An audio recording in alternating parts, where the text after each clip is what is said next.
And I'm not lying. That's not me hating. That's not me trying to spread a little bit of hateful rumours going on. That's a true altercation. That's happened to me when I was on licence. And they were all out trying their hardest to get me off the streets. Them and the police. They were working, to me, they were one force. To me, they were one force, mate. And what confirmed it for me is, I was sitting some gym off. You know, I was going to push someone to sleep at a gym. And it was called Peak Fitness in Liverpool, right on the edge of my estate. I was in a mad place, mate. I was in a mad place on licence, everyone targeting me, including everyone at this gym. Jobo Harris, you know, Thomas Baker. All used to go to this Peak Fitness, and all their little circle of drug dealers all used to go to this little Peak Fitness. So I'm sitting that off. And as I'm sitting that off, I couldn't believe my thin eyes when I'm witnessing Jobo Harris and other drug dealers from Liverpool mixing with 2 policemen that raided my house 3 days before for a firearm. You've got these 2 policemen training in Peak Fitness alongside your Jobo Harrises, your Tony Judges, and Thomas Christians. You understand what I'm saying? Scatty out there, mate. And it's always been like that. Always been like that.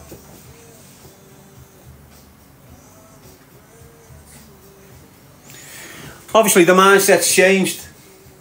But back then, you know, I was sitting on people's steps, and the only thing that they're not dead for is because they never came in. Straight up, mate. The only reason there's a few people still living in the city of Liverpool now is because the night I sat them off, they never came in. That's it. The mindset's changed now. The mindset's changed now, people. You know, it's still active. Still be poured out the bag. And this is what you little weirdos don't understand. Yous are all good two-shoes. You've never been bad in your life.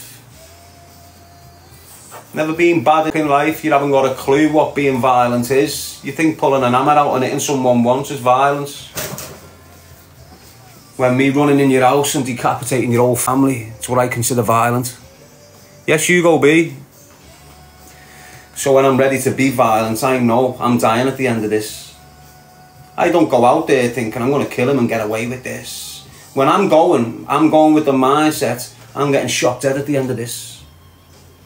I'm not going like, oh, I'm going to go for him and then get a getaway car and run round there. And when you're not thinking in that, you don't need a mask. I'm not going to come for you with a bally on and try and get on a bike and pedal away and escape. When I'm coming for whoever it is, I'm coming Blato. End game. You can sit there and say what you like about me. He's shouting shit. It'll never happen. You mark my words, mate. When I pick to be violent, I'm going Blato. End of the line. Come and take me out at the end of this. Trust me on it. Sit there and think how they like about it. I couldn't give a shit.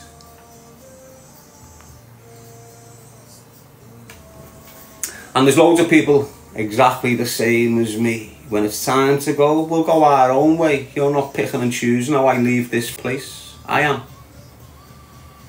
And I can make it as loud as I want. And you can't stop me. No one. Same with yous. Yous can all do exactly the same. You understand what I'm saying to you? Go out with a bang. Why do you want to go out quietly from a hospital bed? Why do you want to go and do a Dave Courtney when you can do a Harold Shipman? Doesn't make fucking sense, does it? Justice Millie, you know the script. Go out with a bang, say he's in a G45. Ali Mac 801. But that's just my ideology, that's my mindset, you know, that's been with me for a couple of decades. But I can sit here, mate, and tolerate all these knobheads. Because I've got to. Why? Because if I decide to go for a knobhead, I know what the decision entails, basically. And there's, as I say, there's plenty of people like me with the mindset, with the ideology, with the heart, with the gameness. They should sit there and tolerate a lot of bullshit, but when it's time to go, don't think I'm putting a glove on and masks on. You know, when it's time for me to go, I'm just coming to your house, mate, and I don't give a shit how many police turn up while I'm doing the deed. As long as I get to your front door, I've done my mission. Whatever happens after I'm at your front door is what meant to happen. Do you understand what I'm saying to you? You won't get me going on a manhunt and getting chased around the world like on my toes. I'm going to die. And you need to really understand this, you people that want me to come to your house. If I come to your house, I'm there to die, not to run away, not to come in, put yous in the floor and get away with it. I'm coming to end your family and myself at the same time. Now think about that when you keep on calling me out. It's so easy. It's not hard. When you're planning to get away, you need to plan to get there. When you're not planning to call, you can just put your things on you, get a private taxi and go right to your front doorstep and put you to bed. And wait for the police. Do you understand what I'm saying to you? And there's people that think exactly like this, just like me, up and down this country.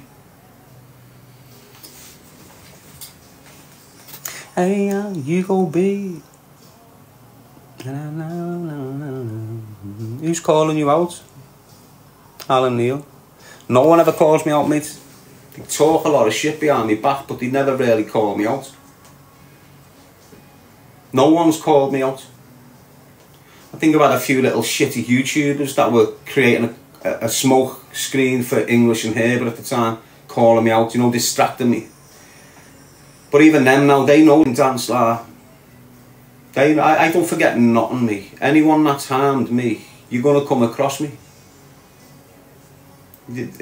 What you need to understand in this little world, it's not big, you know. It's not a big world, mate. Everyone you offend, whether it's behind the back or socially, you're going to meet them face to face. Everyone you harm, everyone you steal energy off, you meet them eventually.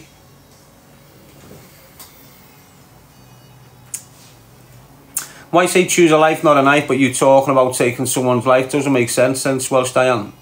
Now, I always tell yous to choose a life, not a knife. Don't have the life I've had. Always, from the get-go, I've always made that quite clear, mate. Do not choose this life. Don't choose the knife life, because look where it got me. Look where I'm at with it. Don't even come down this path. And I've always made that quite clear. So I scream, choose a life, not a knife. And you're trying to make out that I'm being a hypocrite because of what I'm saying. What I'm doing and what I'm saying are two different things, aren't they? Yous only get what I'm saying. You never see what I'm doing, ever. You get me on here, using my mouth. You never see me actions off camera, these, ever. So you haven't got a clue what I'm about, really. I just tell you what I want yous to believe and think. I can make yous form a perception on me that I'm in control of, and you haven't even got a clue about it. Just like you there, coming in, trying to harm the message of choose a life, not a knife, like what I'm saying is harming it. I've said this for 8 years, right alongside the message. This is my life, don't step into it. You'll end up in prison, you'll end up dead. Look at my life, don't come in here. On top of that, I tell them, don't get in it because it doesn't leave you behind. And this is what I'm dealing with. I'm not being left alone by people from my past. And if you continuously get victimised, stalked, bullied, there's only one alternative you've got. Stop the bullying.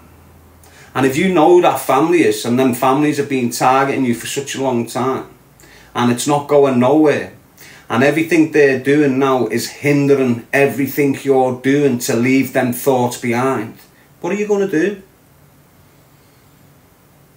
You're my life up, I'm going to wreck your family tree. It's the way I think.